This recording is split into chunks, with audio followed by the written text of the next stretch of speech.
अस्सलामुअलैकुम जी, कैसे हैं आप? उम्मीद है आप सब ठीक होंगे। अल्हम्दुलिल्लाह हम सब भी ठीक हैं। तो यहाँ पर है जी माशाल्लाह से आज हमारा तीसरा रोज़ा और हमारे रोज़े माशाल्लाह से बहुत अच्छे गुज़र रहे हैं, बहुत ठंडे गुज़र रहे हैं क्योंकि स्नो के बाद ना थोड़ा-सा वेदर जो था वो चेंज हो गया था, वार्म-वार्म सा हो गया था। लेकिन जैसे ही रमज़ान शुरू हुआ है तो सर्दी ऐसे है जैसे दोबारा से वापस आ गई है। और आप सुनाएँ, आप लोगों के रोज़े कैसे गुज़र रहे हैं? तो यहाँ पर जी आज मैं अब तैयारी कर रही हूँ अपने लिए सहरी की, क्योंकि आज मेरे हस्बैंड ने अपनी जॉब पे सहरी करनी है और मैं आज अकेली सहरी करूँगी। अब्दुल अभी सो रहा है, उसकी तबीयत जो है थोड़ी-सी बेटर हुई है, लेकिन अभी उसको हम स्कूल नहीं भेज रहे। अभी उसको 1-2 दिन हम लोग फिर ऑफ करवाएँगे ताकि वो बिल्कुल सही हो जाए और फिर वो स्कूल जाए। तो यहाँ पर जी मैं अपने लिए बना रही हूँ पराठा और आपको पता है कि पराठे का जो सुबह-सुबह सहरी के वक़्त मज़ा है ना, वो किसी और चीज़ में नहीं है क्योंकि मुझे ना सादी रोटी अच्छी नहीं लगती। इसलिए मैं हमेशा आम रूटीन में भी अपने लिए ना पराठा ही बनाती हूँ। तो बस आज देखें मेरे पराठे का क्या नक्शा बना है। आपने मुझे कमेंट करके बताना है कि ये किस मुल्क का नक्शा बना है मेरे पराठे का। और साथ में मैं खाऊँगी दही क्योंकि मुझे दही पराठा या शक्कर के साथ पराठा बहुत मज़े का लगता है। बचपन में तो हम लोग ना ज़्यादातर शक्कर के साथ ही पराठा खाते थे। अल्लाह बख्शे हमारी अम्मी ने ना शक्कर में हमें देसी घी डाल के वो दे देना हल्का-सा गरम करके और उसके साथ पराठा खाना बहुत मज़े का लगता था। तो मैंने कहा चलें आज ना दही के साथ पराठा खाते हैं, शक्कर के साथ पराठा ना फिर किसी और दिन मैं सुबह सहरी के टाइम खाऊँगी। और इधर साथ ही साथ मैंने अपनी लस्सी भी बना ली है। आप लोग सुबह सहरी में क्या-क्या खाते हैं? मुझे ज़रूर कमेंट बॉक्स में बताइएगा। क्योंकि मैं तो आज ना सहरी में खा रही हूँ दही और यहाँ पर आज इतनी मुझे खामोशी महसूस हो रही थी ना क्योंकि आज मेरे हस्बैंड ने अपनी जॉब पे सहरी करनी थी, तो आज मैं अकेली यहाँ पर बैठी हुई सहरी कर रही थी और मुझे ना इतनी खामोशी महसूस हो रही थी। और मैं यहाँ पर सहरी करते-करते यही सोच रही थी कि पाकिस्तान में कितने मज़े होते थे। सुबह-सुबह सहरी के वक़्त मस्जिदों में से नातों की और कुरान पाक की तिलावतों की आवाज़ें आ रही होती थीं और इतना अच्छा लगता था ना सुबह सहरी करना कि मैं आपको क्या बताऊँ। लेकिन आपको पता है यहाँ पर बिल्कुल खामोशी होती है, किसी चीज़ का पता नहीं होता। तो यहाँ पर जी सहरी मैंने कर ली थी, नमाज़ मैंने पढ़ ली थी। अब मैं पढ़ रही थी यहाँ पे तस्बीह मैं सुबह-सुबह ना सुबहान अल्लाहि व बिहम्दिही सुबहान अल्लाहिल अज़ीम की तस्बीह जो है ना, वो ज़रूर करती हूँ, इससे बहुत बरकत होती है। तो यहाँ पर जी नमाज़ पढ़ के मैं थोड़ी देर सो गई थी और अब मैं उठी थी तो अब्दुल भी उठा हुआ था, तो मैंने कहा अब्दुल को सबसे पहले नाश्ता बना के दूँ। तो अब्दुल ने आज खाना है पैनकेक, तो मैंने जल्दी-जल्दी से बैटर में थोड़ा-सा पानी डालकर उसको घोल लिया है और पैन में डाल लिया है मैंने देसी घी। देसी घी को थोड़ा-सा मैंने गरम किया है। अब ये जो मैंने बैटर घोला था ये इसमें डालकर जल्दी से पैनकेक बन जाता है। और माशाल्लाह से आप सब बहन-भाइयों की दुआओं से मेरी अब्दुल की तबीयत काफ़ी बेहतर हुई है और इंशाल्लाह और भी जल्दी से आपकी दुआओं से बेहतर हो जाएगी।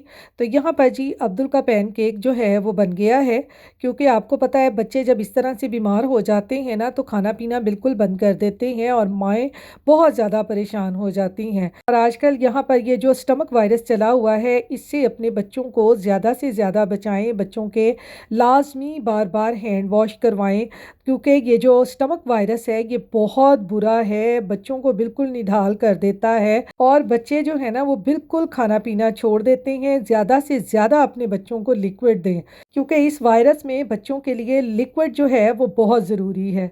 तो यहाँ पर जी अब्दुल को नाश्ता करवाने के बाद अब मैं यहाँ पर अपने हस्बैंड की शर्ट्स जो हैं वो प्रेस कर रही हूँ, क्योंकि उस दिन मैं लॉन्ड्री करके आई थी, तो मुझे बिल्कुल भी इनको ना प्रेस करने का टाइम नहीं मिला।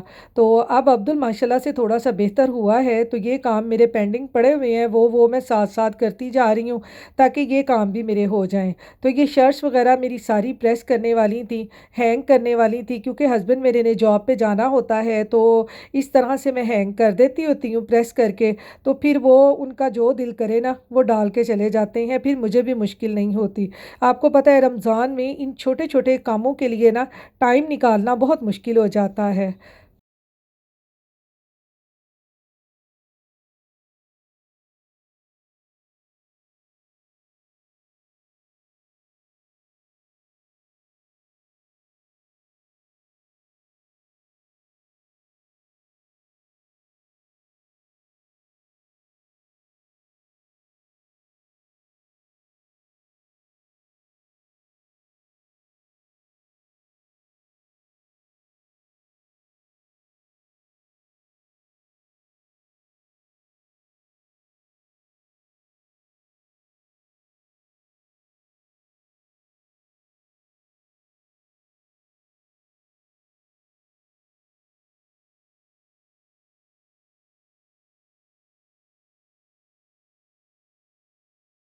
तो यहाँ पर जी अब मैंने असर की नमाज़ पढ़ी है। आपको पता है असर की नमाज़ पढ़ते ही ना हमारा अफ्तारी का काम शुरू हो जाता है, क्योंकि अफ्तारी में जो टाइम है ना वो बहुत कम रह जाता है और टाइम जो है ना उसको लग जाते हैं पर और वो उड़ना शुरू हो जाता है।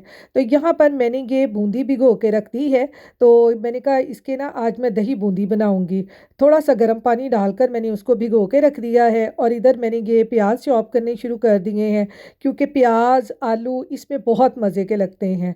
और ये मैंने आलू बॉईल किए थे, तो मैंने कहा इनको भी ना इस तरह से बारीक बारीक काट लूँ।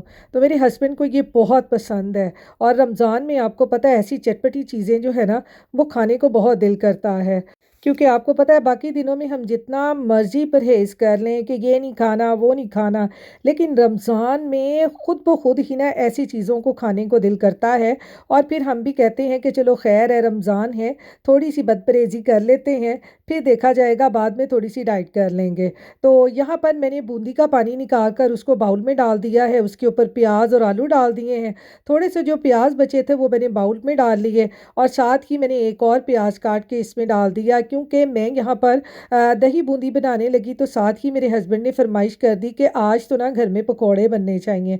तो मैंने कहा ठीक है जी, आपकी फरमाइश हम ज़रूर पूरी करेंगे।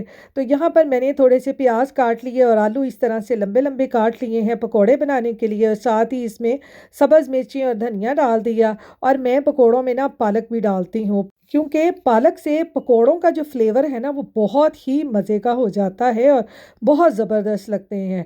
और एक इसमें ये है कि आपकी आयरन की कमी भी पूरी हो जाती है, क्योंकि पालक में बहुत ज़्यादा आयरन होती है। और साथ ही इसमें मैंने मसाले डाल दिए हैं, गरम मसाला पाउडर, सूखा धनिया पाउडर, ज़ीरा, नमक, मिर्च, हल्दी, थोड़ी सी कसूरी मेथी, अजवाइन, सारे मसाले मैंने डाल कर ना फिर इसमें मैंने डाल दिया है जी तकरीबन 1 कप बेसन का।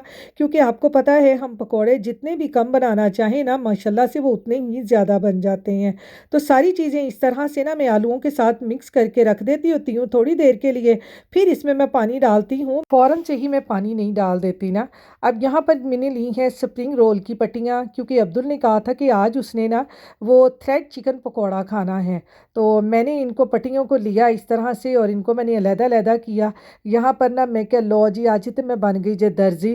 वो जैसे दर्जी नहीं कपड़े को खोलते हैं और फिर उसको सेट करते हैं और फिर उसकी कटिंग शुरू करते हैं। तो यहाँ पर मैंने भी स्प्रिंग रोल की पट्टियाँ लेकर उनको सेट करके उनको इस तरह से मैंने बारीक-बारीक सा काट लिया है। अब दूसरी तरफ मैंने यहाँ पर लिया है मैदा। मैदे को मैंने अच्छी तरह से पानी डाल के घोल लिया है। इसमें मैंने डाल दी है थोड़ी सी मिर्च और थोड़ा सा नमक। आप यहाँ पर अंडे की सफ़ेदी भी ले सकते हैं। तो यहाँ पर ये मैंने चिकन जो कल मैरिनेट किया था वही चिकन मैंने लिया है। अब इस तरह से इसको मैं मैदे में डिप करती जाऊंगी और फिर इनको ये जो पट्टियाँ काटी हैं ये लगा लूँगी। यहाँ पर पट्टियाँ मुझे थोड़ी सी मोटी मोटी लगी थी, मैंने इनको मज़ीद बारीक बारीक काट लिया और इस तरह से चिकन के ऊपर मैदा लगा कर इसके ऊपर इन पट्टियों को लगाते जाएं। तो ये देखें कितने मज़े के ये हमारे थ्रेड पकौड़ा बनते जाएंगे। जो हमने पट्टियाँ लगाई हैं वो ऊपर से क्रिस्पी क्रिस्पी और अंदर से जो चिकन है वो जूसी जूसी, बहुत मज़े का लगता है। आप ये ज़रूर रमज़ान में ट्राई करके देखें। तो चलें जी, चिकन थ्रेड पकौड़ा भी हमारा तैयार हो गया है और अब इसको सिर्फ करना है फ्राई। दूसरी तरफ फ्रूट्स काट के उसके ऊपर इमली चाट मसाला डालकर मैंने फ्रूट चाट भी बना ली है। अब बारी आ गई है जी दही बूंदी बनाने की। तो यहाँ पर मैंने ले लिया है दही। दही को मैं अच्छे तरीके से फेंट लूँगी और फेंटने के बाद इसमें मैं डाल दूँगी थोड़ा सा चाट मसाला, थोड़ी सी शुगर और थोड़ा सा नमक। इसमें मैंने सिर्फ यही मसाले डालने हैं। अगर आप ज़्यादा मसाले इसमें लाइक करते हैं तो आप अपने टेस्ट के मुताबिक इसमें मसाले डाल सकते हैं। और यहाँ पर जो मैंने दही बूंदी के लिए बूंदी, आलू, टमाटर, प्याज और सब्ज़ मिर्चें काट के रखी थी, इन सबको अच्छे तरीके से हम मिक्स कर लेंगे। ये बड़ी मज़े की दही बूंदी बनती है। इसका टेस्ट बिल्कुल दही भल्लो जैसा आता है, लेकिन इसमें दही थोड़ा कम होता है, क्योंकि दही भल्लो में तो दही बहुत ज़्यादा होता है, इसमें हल्का हल्का सा दही होता है और ड्राई ड्राई सी सारी चीज़ें होती हैं। तो बहुत मज़े की लगती हैं। तो सारी चीज़ों को मिक्स करने के बाद मैंने इसके ऊपर डाल दिया था दही, और फिर इसके ऊपर मैंने डाल दी है इमली की चटनी जो मैंने उस दिन बनाई थी। इस दफ़ा मेरी इमली की चटनी थोड़ी सी ज़्यादा ही डार्क कलर की हो गई है। फिर इसके ऊपर छिड़क दें थोड़ा सा चाट मसाला, थोड़ी सी सुरख मिर्चें, और फिर डाल दें इसके ऊपर धनिया। तो देखें हमारी जो दही बूंदी है कितनी मज़े की बनी है।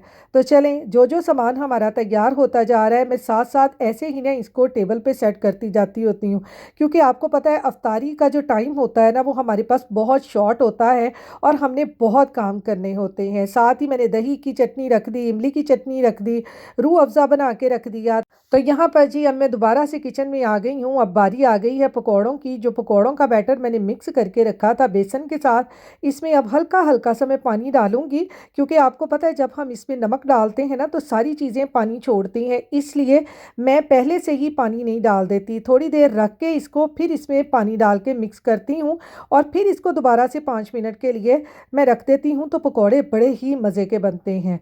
तो बेसन को 5 मिनट के लिए मैंने रख दिया है, और साथ ही ऑयल भी ऊपर गर्म होने के लिए रख दिया था। अब मैं आ गई थी यहाँ टेबल पे प्लेटें रखने के लिए। मैंने कहा ये भी सारा सामान सेट कर दूँ ताकि मेरे सारे काम ना अफ्तारी से पहले पहले ही कंप्लीट हो जाएं।